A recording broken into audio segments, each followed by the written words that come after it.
even when I was a kid, I can remember back in the dark ages of the late 50s, every Explorers Lost in Africa movie had a scene where the Great White Hunter and Deborah Pageant, or whoever was accompanying him on his quest, were captured by the witch doctor. And the witch doctor is just about as terrifying a figure as you can imagine. I mean, obviously insane, hyped up on strange compounds, driven by unimaginable cruelty, so forth and so on.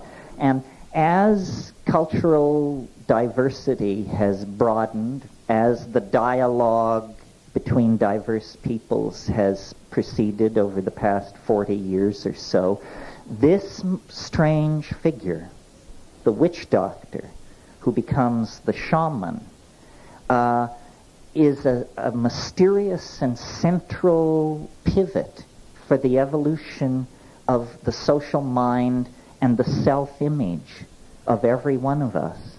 Because based on the descriptions of the anthropologists, the shaman does something which we can't even find a context for.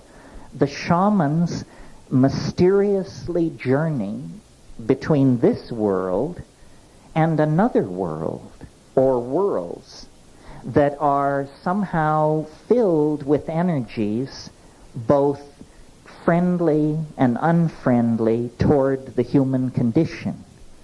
And in Aboriginal societies, there isn't an awareness or emphasis or understanding of physical pathology as we gain it. To Aboriginal forms of thinking, all forms of unbalance arise out of the general circumstances